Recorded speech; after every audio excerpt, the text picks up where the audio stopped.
So the council is an organisation. It's run by a group of officers, but the council is made up of individuals, just people, and anybody should be able to fulfil that role. It's open to anyone, and it doesn't matter if you're a member of a political party or if you just want to represent your community. It's open for anybody to take that role up. So we only become councillors if there's enough faith and trust and hope in the voters, i.e. the residents, in you. That's how you become a councillor. We're quite a large body and we are made up of, different political parties. So it's about, well, how do I work?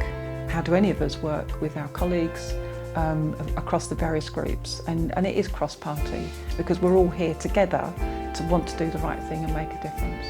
When you be elected a councillor, you have a position, your voice will be listened and will be debated. So that gives me the hint to be a councillor, because that gives you the opportunity to bring the issue from the resident to the council and make the difference.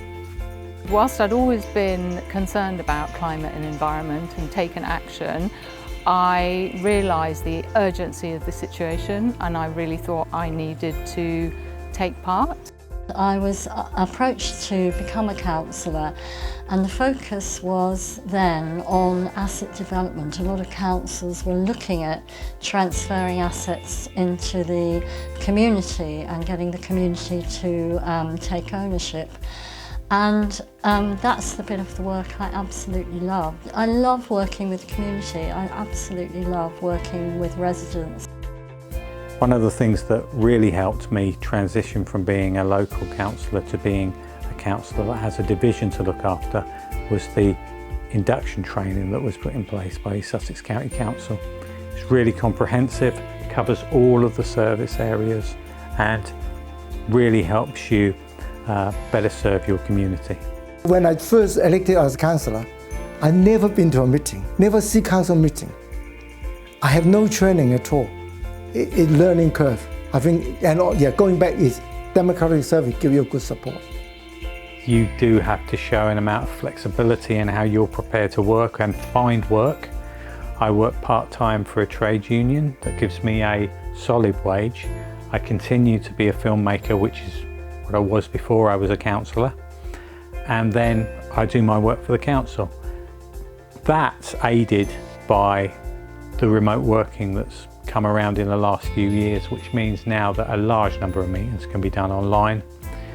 I've got a flexible employer and I manage to make it work.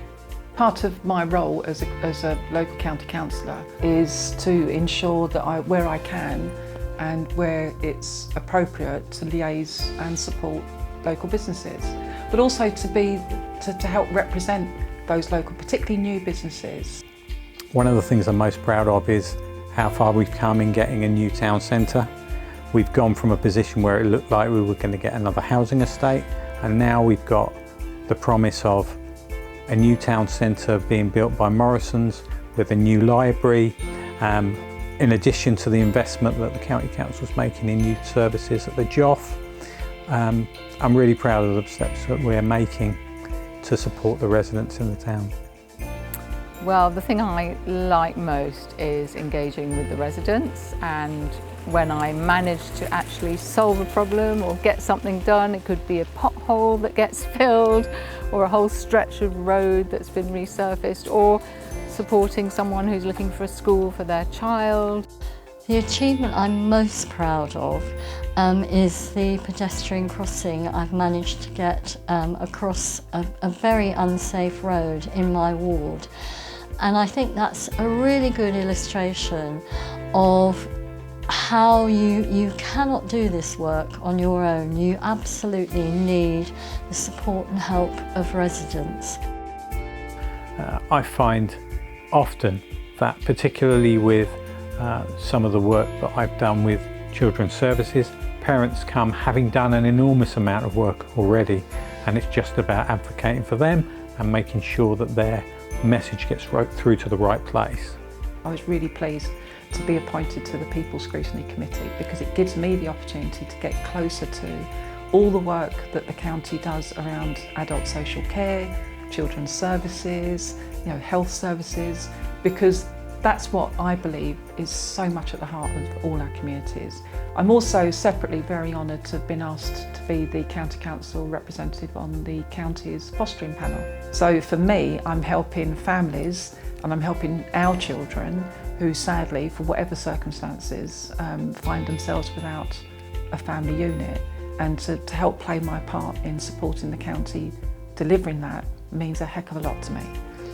I think there are attributes that you could have going into being a councillor. You could be a good public speaker, but I don't think they're all totally required, because the level of support that you're given by the council to be a councillor means that anybody can do it. And that's vitally important, that anybody's given the opportunity to do it, regardless of who they are, what circumstances they come from.